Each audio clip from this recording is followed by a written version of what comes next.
Di sebuah desa kecil bernama Desa Jati, terdapat sebuah warung makan yang terkenal dengan masakan enak dan harganya yang terjangkau.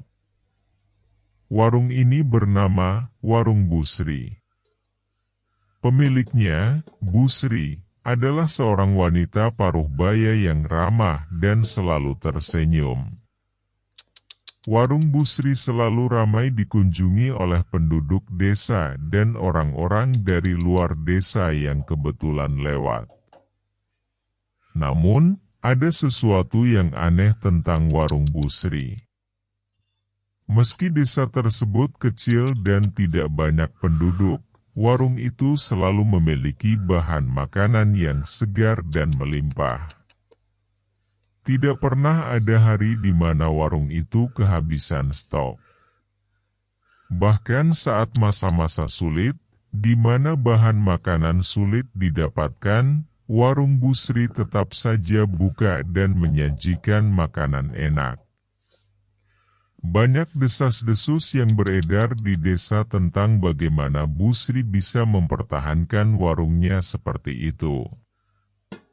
Beberapa orang mengatakan bahwa Busri menggunakan ilmu hitam atau pesugihan untuk membuat warungnya selalu ramai dan tidak pernah kehabisan bahan makanan. Namun, tidak ada yang bisa membuktikan hal tersebut.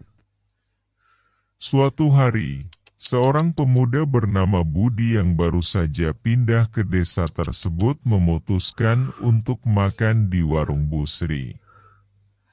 Budi adalah seorang jurnalis yang sedang cuti dari pekerjaannya di kota besar. Dia mendengar tentang desas-desus di desa dan merasa tertarik untuk mengetahui kebenarannya.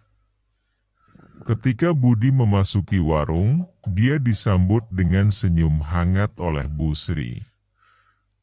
Warung itu sederhana, dengan beberapa meja dan kursi kayu yang tertata rapi. Di sudut ruangan, terdapat sebuah altar kecil dengan beberapa sesajen di atasnya. Budi memesan nasi goreng dan duduk di salah satu meja. Sambil menunggu pesanannya datang, dia mengamati suasana di dalam warung. Semuanya terlihat normal, tapi Budi merasa ada sesuatu yang tidak beres. Entah kenapa, dia merasa bulu kuduknya meremang setiap kali menatap altar kecil di sudut ruangan. Ketika makanannya tiba, Budi mulai makan dengan lahap. Nasi goreng itu memang enak, lebih enak daripada yang pernah dia makan sebelumnya. Namun, saat dia hampir selesai, dia melihat sesuatu yang membuatnya terkejut. Di balik piring nasi gorengnya, ada sebuah kertas kecil yang terlipat rapi. Budi membuka kertas itu dan membaca isinya. Tulisan tangan yang tertera di kertas itu membuatnya merinding. "Pergilah dari sini sebelum terlambat. Warung ini tidak seperti yang kamu kira." Budi merasa penasaran dan sekaligus waspada setelah membaca pesan tersebut. Dia memutuskan untuk menyelidiki lebih lanjut tentang warung Busri dan desas-desus yang beredar. Malam itu, setelah warung tutup, Budi diam-diam menyelinap kembali ke sana. Dia bersembunyi di semak-semak dekat warung dan menunggu. Tidak lama setelah itu, Budi melihat Busri keluar dari warung dengan membawa sebuah keranjang besar. Dia mengikuti Busri dari kejauhan, berusaha agar tidak ketahuan. Busri berjalan melewati hutan kecil di belakang desa dan berhenti di sebuah gubuk tua yang sudah hampir roboh. Dengan hati-hati, Budi mendekati gubuk itu dan mengintip dari jendela yang sudah pecah. Di dalam gubuk, dia melihat sesuatu yang mengerikan. Bu Sri sedang mengeluarkan isi keranjang yang ternyata berisi sesajen dan beberapa benda aneh. Di tengah ruangan, terdapat sebuah patung menyeramkan yang sepertinya adalah tempat Bu Sri menyembah. Budi mendengar Bu Sri berbicara dengan suara yang aneh, seperti sedang berkomunikasi dengan sesuatu yang tidak terlihat. Suara Bu Sri berubah menjadi suara yang serak dan dalam, membuat Budi merinding ketakutan. Dia tidak berani tinggal lebih lama lagi dan segera pergi dari tempat itu. Keesokan harinya, Budi menemui beberapa penduduk desa yang lebih tua dan mencoba mencari tahu lebih banyak tentang warung Bu Sri. Salah satu penduduk desa yang bernama Pak Darmo akhirnya mau berbicara setelah Budi berjanji tidak akan menyebutkan namanya. Pak Darmo menceritakan bahwa Bu Sri memang dikenal sebagai orang yang aneh sejak muda. Dia sering pergi ke hutan sendirian dan melakukan ritual-ritual aneh. Ketika suami dan anak-anaknya meninggal secara misterius, banyak yang menduga bahwa Bu Sri menggunakan ilmu hitam untuk kekayaan dan keberlangsungan warungnya. Menurut Pak Darmo, Bu Sri telah membuat perjanjian dengan makhluk gaib untuk mendapatkan kekayaan dan kesuksesan. Sebagai imbalannya, dia harus memberikan sesajen dan mengikuti ritual tertentu. Makhluk gaib itu membantu Bu Sri dengan cara yang tidak bisa dijelaskan oleh akal sehat. Budi merasa ngeri mendengar cerita itu, tapi dia tahu bahwa dia harus mengungkap kebenaran. Dia memutuskan untuk menulis artikel tentang apa yang dia temukan dan memperingatkan orang-orang tentang bahaya yang mengintai di warung Bu Sri. Budi merasa penting untuk mendapatkan bukti yang cukup sebelum menulis artikelnya. Ia memutuskan untuk menyusun rencana yang lebih matang. Dengan bantuan Pak Darmo dan beberapa penduduk desa lainnya yang diam-diam juga curiga dengan Bu Sri, mereka merencanakan untuk memata-matai dan merekam ritual yang dilakukan Bu Sri. Malam itu, Budi bersama Pak Darmo dan beberapa penduduk lainnya kembali ke gubuk tua di hutan. Mereka membawa kamera dan alat perekam suara untuk merekam apa yang mereka lihat dan dengar. Mereka bersembunyi di balik pepohonan, menunggu Bu Sri datang. Beberapa saat kemudian, Bu Sri muncul dengan keranjang besarnya. Budi dan yang lainnya mulai merekam saat Bu Sri memasuki gubuk dan mulai melakukan ritual. Mereka menyaksikan dengan ngeri saat Bu Sri berbicara dengan suara serak yang tidak wajar, memanggil makhluk gaib untuk membantu bisnisnya. Suara gemuruh dan angin kencang tiba-tiba muncul dari dalam gubuk, membuat mereka semakin ketakutan. Tapi mereka tetap diam dan terus merekam hingga ritual selesai. Ketika Bu Sri pergi, mereka segera meninggalkan tempat itu dengan perasaan cemas namun puas telah mendapatkan bukti yang cukup.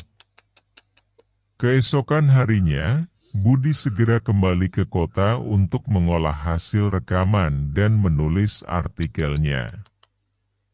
Dia mengirimkan artikel tersebut ke surat kabar tempat dia bekerja. Artikel itu segera diterbitkan dan menjadi berita besar. Banyak orang yang terkejut dan merasa ngeri dengan apa yang terjadi di warung Bu Sri.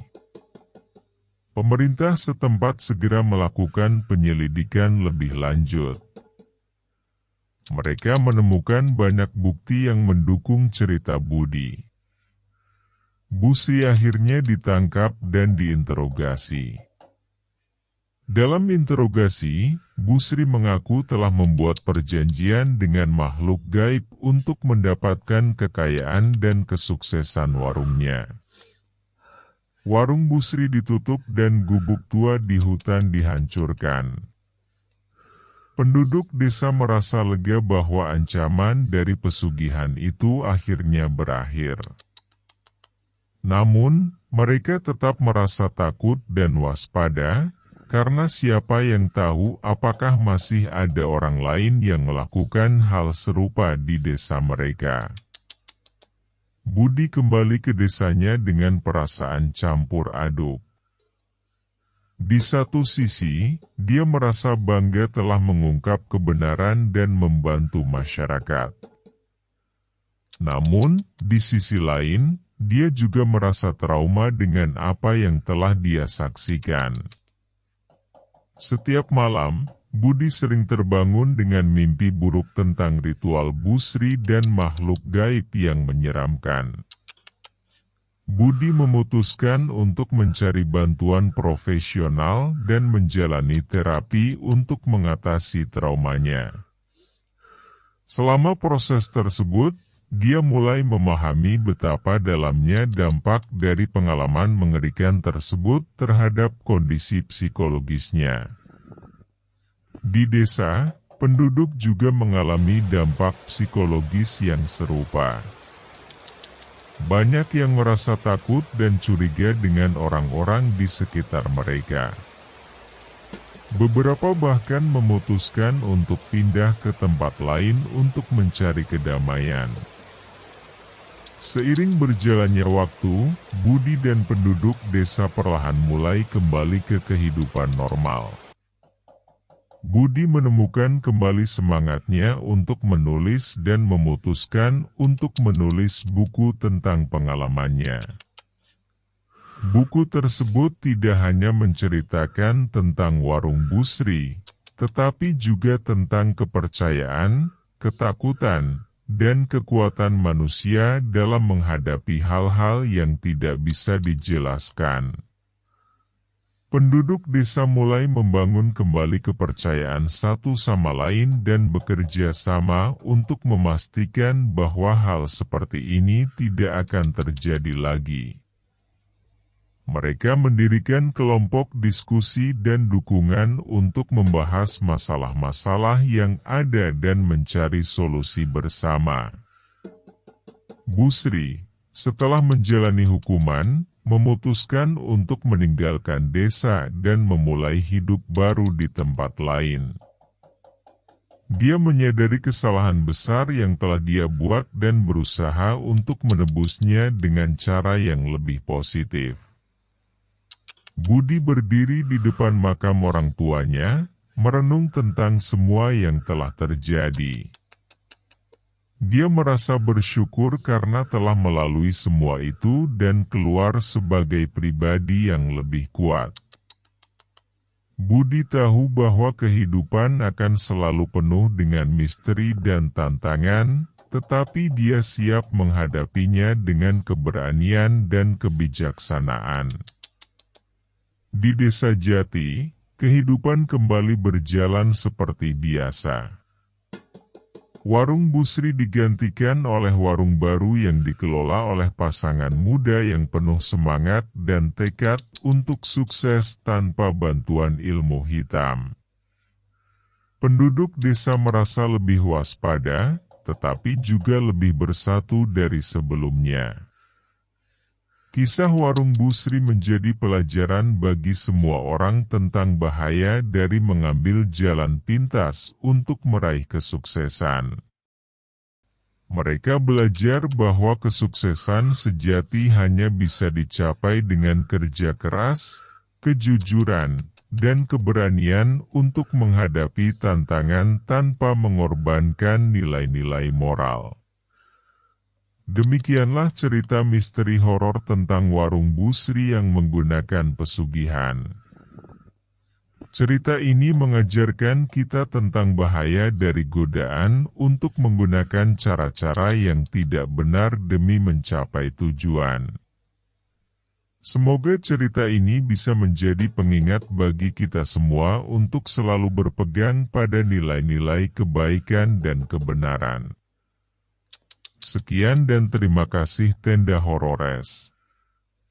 Sampai jumpa lagi di Tenda Horor episode selanjutnya. Jangan lupa like, comment, dan subscribe channel Bang Cepar 7.